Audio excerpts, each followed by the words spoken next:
Bowers Game Corner presents Gen Con Video Bonanza 2016.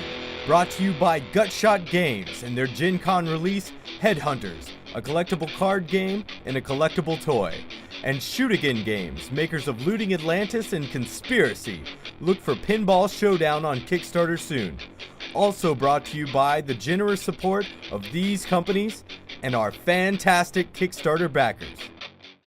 Ahoy there, YouTube! I'm back again today for more of our Gen Con Bonanza Explosion Blog coverage. We're here live at Gen Con 2016, and we are at the Artana Games booth. We're about to talk with Matt about their upcoming game, Einstein. Howdy. How are you doing? How is Atlas doing? How is Einstein doing? Tell me all about everything. We're having a fantastic day. We brought an Einstein. Actually, this is the brand new prototype of our game. This is the first time we've shown it to the public, and this has been getting a good feel to see, like, all right, how's this game going? Is it something we feel really positive about? And so far, every playtest has been incredibly positive, so we're feeling really good about a October Kickstarter. All right, so how's it work? What is it?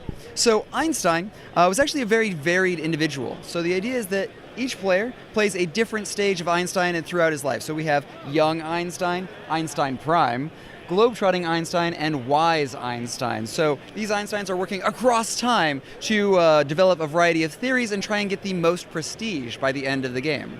So you take a look, each player's got 3 inspiration cards. So these are different, you can see we got the prototype art here, or lack thereof, and these are different inspirations from Einstein's life. He actually, more than a great scientist, he did a lot of stuff in his life.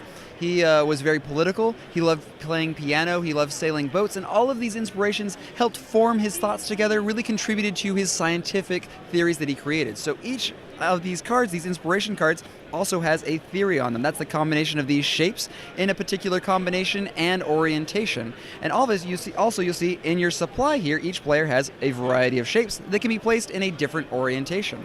So let's show you how that works. On your turn, you'll take 2 shapes from your supply, and you'll attach them to this sort of central unified theory board. So you see I've got 2 shapes there. Then on the next player's turn, we'll go ahead and attach these guys here. You can see that we've got the double connector on the long side, single connectors on the short side. So long to long, short to short, you just keep adding shapes to the center board on your turn. Now, if you manage to place a shape, and you take a look here, if we've got a theory card that kind of matches. Oh, look, we've got one right there. If I manage to build a shape, yeah, let's see, that one there plus that one there, that connects in. That completes one of the shapes that I have on my inspiration cards. When you manage to score those, you'll get the victory points in the upper right-hand corner here. Those in the star. You'll put it in your score pile. And then, if you use another player's idea, so you see that I'm using 2 of my own ideas plus one of Green's idea, you'll take and give them one of these collaboration tokens, and that goes in their score pile. Pretty straightforward. We go round and round until one player draws the last card from their inspiration pile. Then each other player gets one last chance to score, one more turn around, and then that ends the game. In addition to playing those and scoring points from either the theories that you completed or the collaboration tokens that you can grab, we also have 3 endgame scoring cards over the course of this particular game. The player who scores the most theories scores an extra 5 points. The player who has the most collaboration tokens at the end scores an additional 5 points, and the player who has the largest idea cluster at the end scores an additional 5 points. An idea cluster is, of course, all of the ideas that you have in your own color in a particular side-by-side connector. So, for example, you see this is a 1, 2, 3 idea cluster there, kind of a longest road. I don't know if there's other games that kind of use that idea, but board gamers might be able to pick up on something along those lines.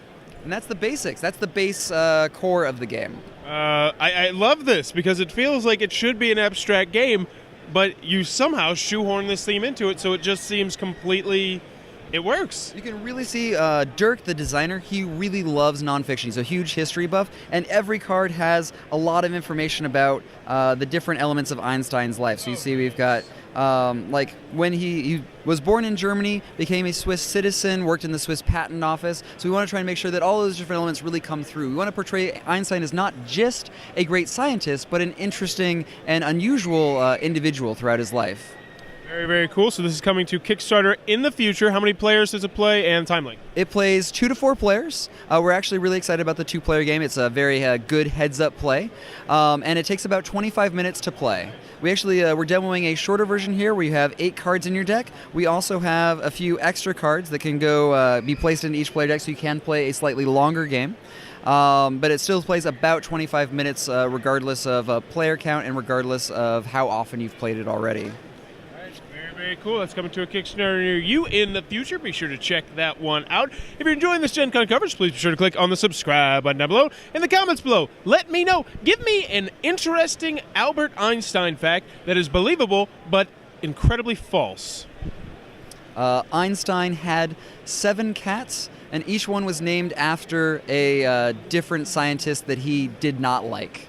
Einstein was actually the originator of Scientology, but he never got around to fully completing it. And when they found the paperwork, they kind of were just like, oh, yeah, this guy seems smart. Let's just do that. Good stuff. But let me know your fake fact in the comments below. And as always, thanks for your time, YouTube.